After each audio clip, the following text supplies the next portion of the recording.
What is up, board game friends? Welcome back to Game Brigade. My name is Brian, and today we are doing the crowdfunding roundup, but we're going to go dive into the campaigns.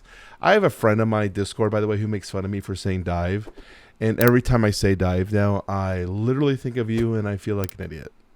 But we're going to be diving right into the campaigns today because we're going to take a look at the games that are most exciting for me this week. Now, I'm going to be talking about the ones that are most popular or the ones that caught my eye and give you my thoughts and impressions on them and what we think going forward. So let's take a look at the very first campaign. And that one is Phantom Epoch. And this is by doTERRA Games, which is a first-time publisher. And Phantom Epoch, best way to describe this game is a sci-fi dungeon crawler. They are trying to implement some sort of tactical combat. We'll talk about that. With players having the ability to upgrade their character players, as well as upgrading their ship, which is going to be basically the hub or the mission base, so you can get additional upgrades as well to your player characters or the missions that you're running. They have a unique combat system.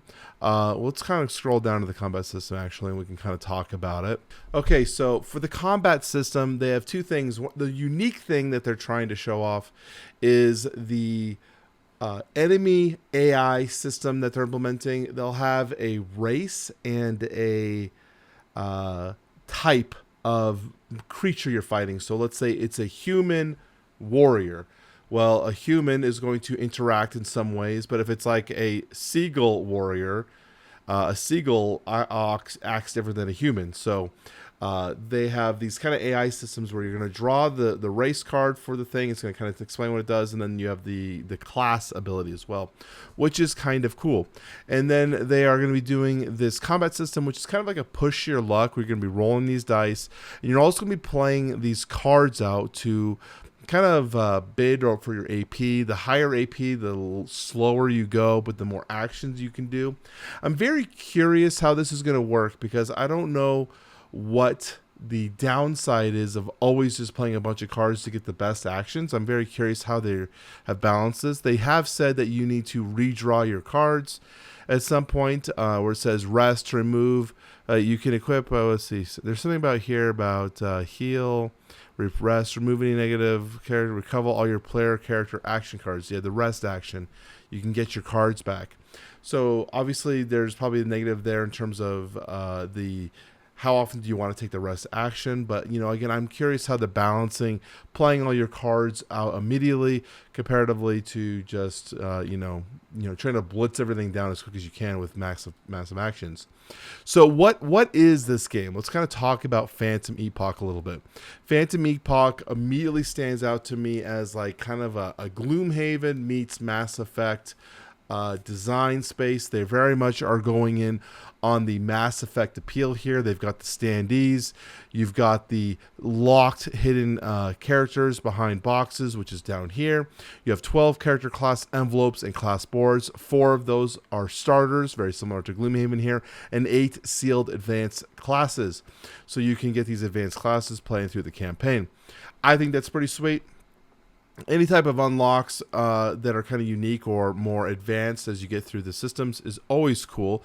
And they're definitely leaning heavily on the similarities here with Gloomhaven. They're even using the Jaws of the Lion campaign book, I guess you would say. So what are my positives here? I like one that it's a short campaign. It's a 40 mission sci-fi campaign. I actually think 40, I'm actually fine with 20, 25, 30.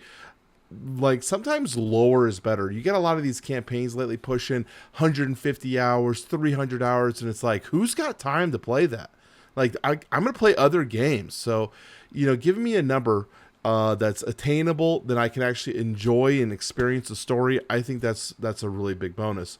So 40 missions is still relatively high. Now, I don't know, is this 40 linear missions, or is it like 40 and missions will depend on how you're doing, and maybe it's like closer to 24 based on what you've done. So I'm curious about that. Couldn't find anything regarding it. But they're claiming about 60 hours worth of total gameplay in the core box. In terms of the price, you're looking at 70 USD for the standard edition. Most people are not looking at this one currently. The deluxe edition is the most popular one that's being pledged. And at the $115, all deluxe pledges include the Volian species expansion, which gives you 2 more playable characters, which are like some kind of bird people. If you were to do the standard edition, if you just like, I don't care about the deluxe, I don't care about the minis, one thing I would almost kind of recommend if you're going to then look at add-ons might be this arsonist one instead of the, let's come in here, let's see if we can go to just straight to the add-ons. I was looking at these and I was like, if I were to pick either of these 2 add-ons, you got the Volian, obviously. It's kind of hard because you're getting this for free with the deluxe version. And if you're getting the standard version, why would you get just 2 minis? But you're still getting the standees, which is also there. But if you were to get either this expansion or the Arsonist expansion, the Arsonist expansion gives you an entire new playable class to play. And I think that's a lot more variety than 2 playable characters. So my recommendation would be to get the Arsonist expansion first over the Volian.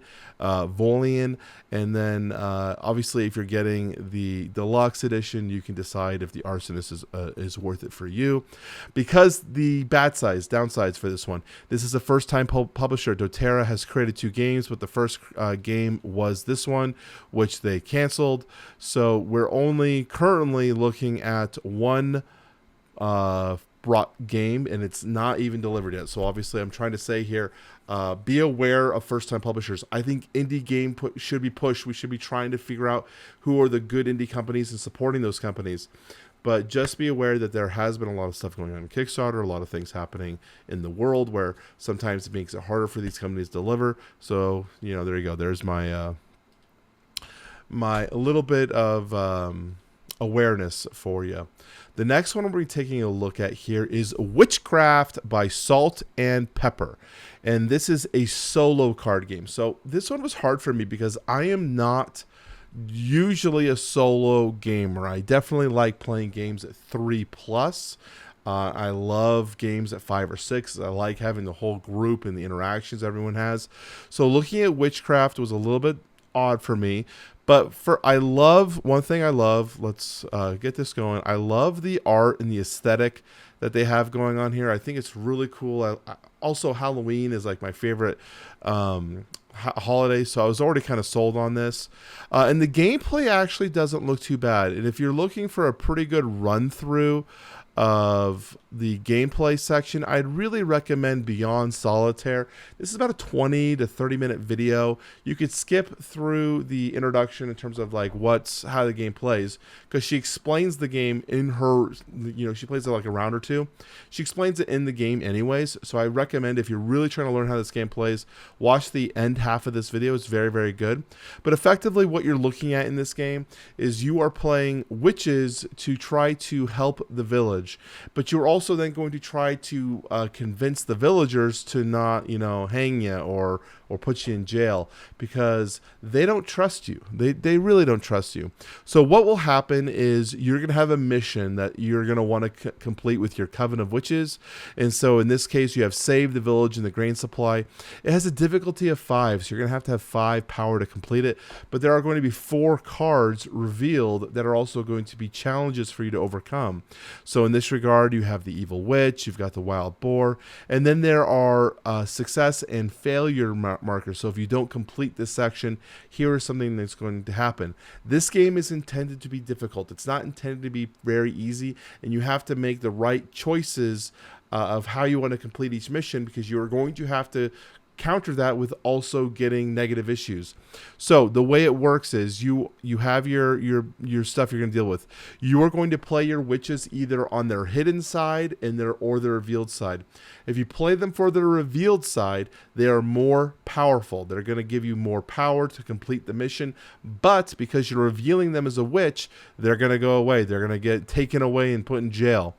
The hidden witches are going to be available to you to redraw and reuse throughout the rest of the game, but you're utilizing a smaller portion of their power and abilities. So they're going to give you a little bit of a nerfed down version of it. So you have to decide, when do I want to reveal my witches for the powerful effects, but also risk losing them? Or am I going to play them to try to get the mission complete? And also, which ones am I going to sacrifice and get available? So, like, for example, the Wild Boar only has one victory point to overcome it, to succeed it. But if you decide to let this one go, you're going to lose a random hidden witch, which is a witch that you would normally get to keep later. She's instead going to get taken away. So the Wild Boar is something you're like, ah, crap, I got to get rid of it. But it's only one, and I would rather put my powers towards the Evil Witch, which is going to give me a curse, which is like a shitty dead card in my hand. So I actually am super intrigued by this one. I'm very, very much tempted. I would love to play this. When we come on down here to the rewards, you can see it's only 20 euros, which is not a bad price. Euros are a little higher right now than the US dollar, so be aware of that in general. But yeah, that's about it. They don't have any stretch goals. There's nothing here in terms of what you're looking at. It's purely you are getting what you're getting here. Now, I suspect this will be retail. Probably similar price, but you won't have to pay shipping. If we go on down to production and shipping here, it's $12. It's relatively close, so you can, decide if taxes or shipping is more important to you. Personally, I think it looks pretty sweet. I'm heavily considering picking it up. It's just deciding if I play solo games enough, which I don't currently think I do. The next one, let's refresh this page so we can get the actual video on top, is Firefly the Game 10th Anniversary Collector's Edition. This is a callback to 2012, 2013 era when the Firefly game was originally released. And it was just, a pretty well-received game, but nothing that's like been crazily, sought over in terms of the outer print markets. The core game is still relatively easy to find. A lot of the expansions have been harder and harder to find as time has gone on, as the company who designs this, well, gosh, I can't remember. Gale Force 9 is the company who makes this, has kind of turned back their support. But here we are back. They're bringing the entire collection available to you in the big box 10th anniversary collector's edition. So let's take a look at what's inside the box. You're going to get the Blue Sun expansion, the Caldesia expansion, Crime and Punishment, Pirates and Bounty Hunters, Brigade, Atmo, Jet Wash, like everything. You're getting a bunch of stuff, as well as a new expansion, Still Flying. So this is going to be for the people who want to really get this entire thing fully complete. But you have to check the gameplay. I really would recommend people. This is an older designed game. Games back in the 2012 era, while still relatively good titles, are of a more different style than what's popular these days. I also personally, in terms of this is a weird thing to say, but I don't personally like when you have art that's taken from an actual physical production.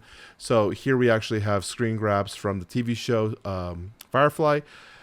Very much something that was done a lot in the early 2010 era design.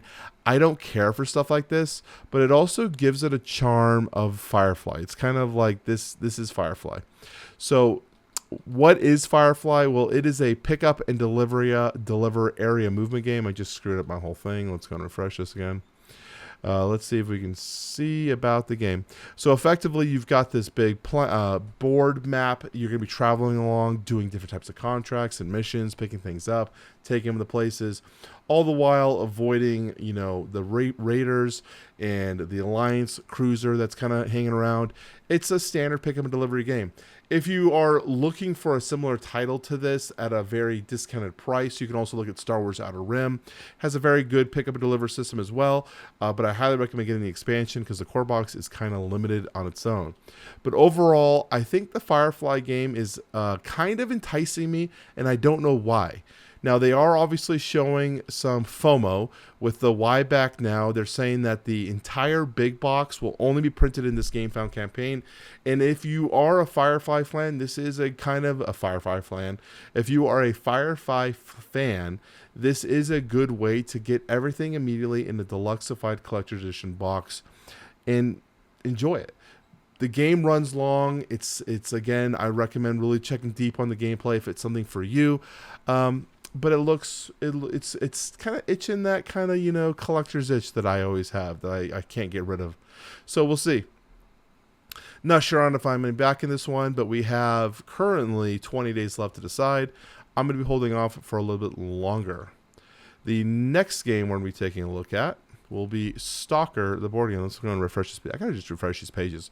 Stalker, the board game, taken from the IP, commonly associated with the video game, obviously, which is set in the Chernobyl universe. Effectively, you are a stalker who is going to be going into Chernobyl and the surrounding areas, trying to collect different types of loot, completing different types of missions, and then trying to escape alive so that you can go back another day. Chernobyl, you know, there's going to be, they consider you a treasure hunter as well. Like, there's a lot of things out there that are valuable to everyone in the backside, so that's kind of your incentive to going in there. But inside Chernobyl, you're going to be meeting other raiders who are also looking for treasures, as well as mutants that have been obviously mutated by the effects of the Chernobyl incident. So that's the setting. Now, Awakened Realms has taken that and kind of built a game here that looks really interesting. And I thought about maybe if I should just do a full-fledged Shoot You Back video on this one to kind of give you my fuller thoughts. But as a quick rundown, I'm going to talk about what I like right off the top here, like a top level. First, I like that they are doing the campaign play in a kind of a separate sections. I don't know if I'm going to be able to find it, because it's hard as heck sometimes to find things here. So what am I trying to say? The thing I liked the best so far from this is that you have two options to play this game. You can play them as single shot scenarios, which are roughly about, you know, 2 to 4 hours potentially gameplay, or you can play them in a 3 mission set campaign that will be like, you know, you can actually experience a full narrative experience. I like that, and there's also like 3 campaigns, I think maybe 4 for you to play. So one, back to my initial point with the first game we were talking about, Phantom Epoch, I like having the reduction in terms of total campaign because I want to actually play all the content of the game and experience it. But I also like that they're giving us like a smaller, like, hey, if you don't want to play anything like all the way through, if you just want to play a mission, here's a quick way to play it too, kind of a easier way to get to the table. So that's really cool. In terms of their add-ons and their stretch goals here, you've got the core pledge, $95. We're not going to be talking about any kind of values here. You got the adventure pledge. This is $165. This is basically the exact same as the core pledge, but what you're getting here is the miniatures for all the monsters that you're going to be facing. Awakened Realms is very, very common to do this. They'll give you the core box game, which is like everything you need to play, and then they have the miniatures version for the enemies. And a lot of people buy those miniatures, and then over and over and over, I get told, the miniatures weren't as worth it as I thought because we didn't see those enemies as much as we needed. I don't know if that's the case here with Stalker, because I feel like you're going to face some of these guys more often than just once or twice, but I don't know. But be aware that in previous campaigns that people have said that the miniatures of the Awakened Realms titles for the enemies have been not as worth it as their cost. And when you're looking at $165 compared to $95, that's for you to wait. And here I said I'm not going to be doing my analysis, but I am. And then I saw this. They've got the Stalker Legacy Collector's Chest, and I looked at this and I'm like, what the fuck am I looking at? I have no idea what the heck this is. It took me a while to realize that this was an actual diorama that you can buy. Just a gray piece of, you know, plastic that potentially could break, so you gotta be careful with that. Then you're gonna be getting the metal box. This is just an ammunition box. You can get this at any type of army supply surplus store. You get the metal poster, which is cool. I actually like metal posters. I think they're pretty cool to be able to get a magnet attached to the wall, and then you can swap your metal posters in and out. I think that's actually something really cool. Coasters, I would never use these. Patches, I'm a patch guy, but it would just end up in a drawer. Like, I think these are super cool, but I probably would never put them on anything because every time I do, they just peel off. Probably because I don't know what the hell I'm doing. And I don't know how to sew, so I rely on the ironing press. So these would probably try to end up on something, one of my backpacks or something that I take traveling, but most likely would end up in a drawer somewhere. Neoprene playmat, this is not bad. 80 by 30 is pretty good sized, but not really going to be used much for the gameplay. And the magnets, you can throw those on your fridge and scare your kids if you're looking for it. I thought this was interesting though. $200, no gameplay. This is just for collectors, and I want you to make sure you're aware of that. And then they've got the Explorer pledge at $219, basically throwing in all those add-ons. You got the terrain pack, which is going to bring up, making the terrain all look interesting. You've got the anomalies pack, same thing. Here's some anomalies that you can throw in there. I will give you, again, my overall impression of when I get everything is that the board looks cluttered. And I hate it because I'm like, oh, I want the anomalies. I want the terrain. I want the zone threats. And I want the enemy alien monstrosities. And I want my Stalker mini there. And of course, I haven't played this game. I'm just telling you from my experience of playing other games from Awakened Realms. And at times you're like, God, man, it's almost too much. It's like, I can't have it on the board and actually see what the hell's going on in the game and play the actual game. It's just too much. So I'm not saying I wouldn't want to see this. I would love to be able to see them on the table and actually experience it. But I'm just giving you guys a word of warning from personal experience with other games that I have played. So maybe I'll do a deeper dive on this one. Right now we're going to keep it on that. And we're going to go to the final title, which is Inventions by Vita Lucera. This is by Eagle Griffin Games, currently on Kickstarter. 23 days ago, they're doing relatively well, 430,000. I used to be a massive Vita Lucera fan. I have several of their games. In fact, I've kind of tried to trim them down. I've only got 2 left. And I have currently started to not back them. I don't want to dissuade you if this is a game for you. First off, Vita Lucera and the Eagle Griffin games are going to be quality. They're going to be well designed and usually very, very good purchases for you going forward in terms of you need to sell it. You can usually get close. Not all, you can't usually get what you paid for it, but you can get close. The problem I have with Vita Lucera games is that they've just been so hard for me to table in terms of my experience. The current weight that's listed for Inventions is 4.29. That is very high. I'm curious, actually, if we look at BGG on Mars. I'm curious. This is one of the last ones I played recently, 4.67. So obviously higher than what we're looking at with Inventions. But what I found when I bring these games to the table, one, I need to relearn the game if I haven't played it relatively soon. So that's going to be a chore. But two, it's not for everyone. This is going to be a weighted game that's really going to be harder for, I would say, majority of the gamers. There's only going to be a select percentage of people that this really calls to. So if you are new to Vita Lucera games, I recommend trying them. It could be a wonderful experience because they are very well thought out experiences in the way that the actions intertwine, in the way things connect, and the way you have to kind of think your turns through to kind of make your missions work is always rewarding. But the reason I've stopped playing the games, the reason I'm taking a step back currently from Vita Lucera is it's just so much effort and time to put into a game that I don't know personally if the cost is worth the benefit that I get from the enjoyment of the game. So that's why I'm currently not going to be backing Inventions. And if someone were to teach me this game and play it with me, maybe I'll play it, but I will never own this game. So that's the last one we're going to talk about today. Let's go back to the main camera. I thank you guys for staying with me and watching the show. First off, I wanted to say this at the beginning of the video, and I totally forgot. I want to say thank you for all of the views and subscribers and community engagement we've been getting the past month. It's been through the roof, so thank you for that. I apologize for not having any videos the past week. I was on my 5th year wedding anniversary with my wife in Las Vegas. We had a brilliantly great time. We went and took our 4-year-old, almost 4-year-old, I keep saying 4, but it's almost there. We took our 3 and almost 4-year-old daughter to Tournament of Kings, and she loved it, and she wants to go back, and I'm like, we can't go back.